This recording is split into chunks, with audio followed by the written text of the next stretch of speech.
เรามาดูโจทย์เครื่องเคาะสัญญาณเวลากันนะครับข้อแรกนะบอกว่าในการทดลองการเคลื่อนที่ของวัตถุครั้งหนึ่งแถบกระดาษที่วัตถุลากผ่านเครื่องเคาะสัญญาณเวลาชนิดเคาะ50 ครั้งใน1วินาทีอันนี้แบบเดียวกับเรานะครับอันนี้แบบเดียวกับเราส่วนใหญ่ก็คือโจทย์ก็จะให้50 ครั้งต่อ1วินาทีนี่แหละมีจุดปรากฏดังภาพจงหาอัตราเร็วเฉลี่ยของวัตถุจากจุด A ถึงจุด F นะโอเคเขาก็ให้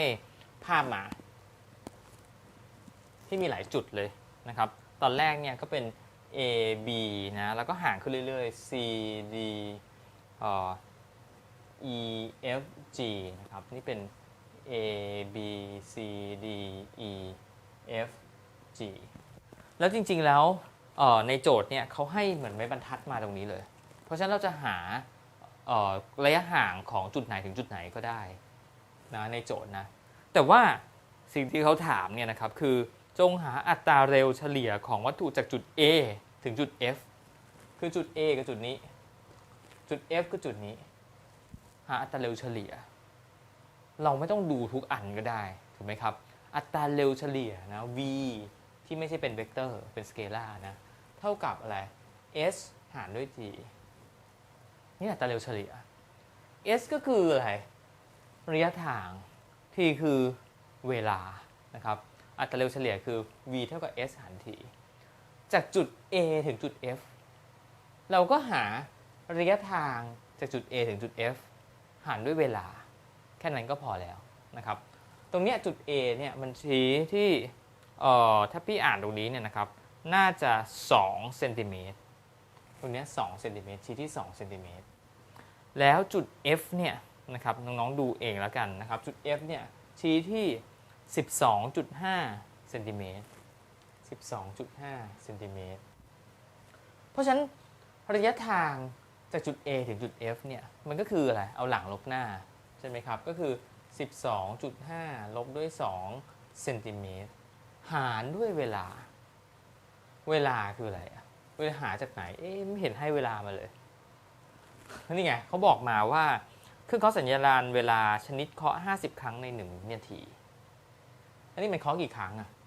นี่1ช่วงใช่ไหม2ช่วง3ช่วง4ช่วง5ช่วงมีอยู่5ช่วง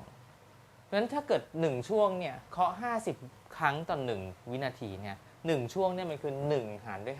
50วินาทีอันนี้มันมี5ช่วงถูกไหม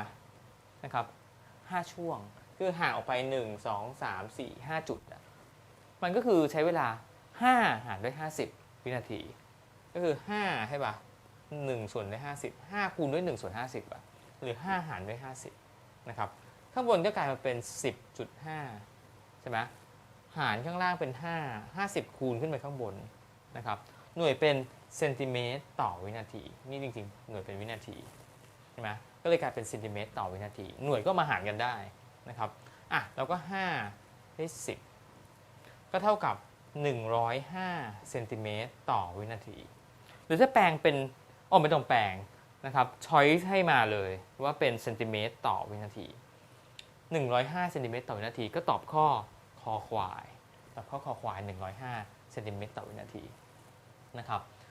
เนาะก็ไม่มีอะไรเราแม่นในหลักการว่า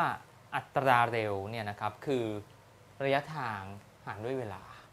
ระยะทางหารด้วยเวลาเราก็จะได้ออกมานะครับเราก็เอาระยะทางก็คือระหว่างจุดนี้ถึงจุดนี้มันคือ 12.5 ลบด้วย2เนาะก็ได้ออกมาเป็น 10.5 แล้วก็หารด้วยเวลาของเครื่องเคาะสัญญาณเวลาเนี่ยเหมือนให้มาอัตโนมัติตามจำนวนความห่าง